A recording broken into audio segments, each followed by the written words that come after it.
നമസ്കാരം. Raf talk ഫുട്ബോളിലേക്ക് ഏവർക്കും സ്വാഗതം. എഫ് സി ചാമ്പ്യൻസ് ലീഗിൽ ഇന്ന് കളിക്കാൻ ഇറങ്ങുന്നു Al Nassr. F C champions league 2 മത്സരമാണ്, അതായത് എഫ് സി കപ്പാണ്. രാത്രി ഇന്ത്യൻ സമയം 7:30 അൽ വസലുമായിട്ടാണ് അൽ നസറിൻ്റെ കളിയുള്ളത്. ഈ മത്സരത്തിനായിട്ടുള്ള സ്ക്വാഡിൽ ക്രിസ്ത്യാനോ റൊണാൾഡോയുണ്ട്. അതാണ് ഏറ്റവും ശ്രദ്ധേയമായിട്ടുള്ള കാര്യം. ദുബായിൽ വെച്ച് രാത്രി നടക്കുന്ന കളി. ആ മത്സരത്തിനായിട്ട് ക്രിസ്ത്യാനോ റൊണാൾഡോ അങ്ങോട്ടേക്ക് ട്രാവൽ ചെയ്തിട്ടുണ്ട്. അദ്ദേഹം ഇന്ന് കളിക്കുമെന്നാണ് ലഭ്യമാവുന്ന വിവരങ്ങൾ.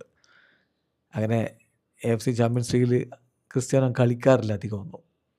പക്ഷേ ക്വാർട്ടർ ഫൈനലാണ്, ഇമ്പോർട്ടൻ്റ് ആയിട്ടുള്ള സ്റ്റേജിലേക്ക് കളി കടന്നു കഴിഞ്ഞു. അതുകൊണ്ട് തന്നെ CR7 സ്ക്വാഡിലുണ്ട്. എല്ലാ വിദേശ താരങ്ങളെയും ഉൾപ്പെടുത്തിക്കൊണ്ട് തന്നെയാണ് കോച്ച് ഓർഗെ ഹീസസ് കാര്യങ്ങൾ പ്ലാൻ ചെയ്യുന്നത്. അപ്പോൾ അൽ നസറിൻ്റെ ഒരു പ്രോബബിൾ 11 ഇപ്പോൾ സൗദി അറേബ്യൻ മാധ്യമങ്ങൾ നൽകുന്നുണ്ട്. നമ്മളൊന്ന് പരിശോധിക്കുകയാണ്.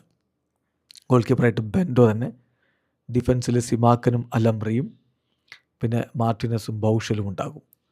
അതുപോലെ മധ്യനിരയിലേക്ക് വരുമ്പോൾ അൽ ഖൈബരിയും ബ്രസോവിച്ചും ഏഞ്ചലോയും, മുന്നേറ്റങ്ങളിൽ സാദിയോ മാനയും കിങ്സ്ലി കോമനും റൊണാൾഡോയും ഒരുമിച്ചിറങ്ങും എന്നാണിപ്പോൾ ലഭ്യമാവുന്ന വിവരങ്ങൾ. ഏതായാലും അൽ നസറിനെ സംബന്ധിച്ചിടത്തോളം സൗദി പ്രോ ലീഗിൽ അവർ കിരീടത്തോട് അടുക്കുകയാണ്. ഇനിയുള്ള മത്സരങ്ങൾ വളരെ ക്രൂഷ്യലുമാണ്. കാരണം അവിടെ വമ്പന്മാർക്കെതിരെയാണ് ഇനി കളിക്കാനുള്ളത്. അടുത്ത കളി അൽ അഹ്ലിക്കെതിരെ, പിന്നെ അൽ ഖാദിസിയക്കെതിരെ, അൽ ഹിലാലിനെതിരെ കളിയുണ്ട്.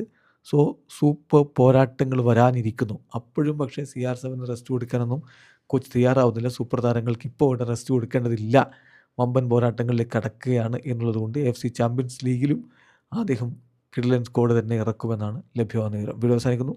ഫുട്ബോൾ ലോകത്തെ കൂടുതൽ വിശേഷങ്ങളുമായി റാഫ് ടോക്സിൽ എത്താം.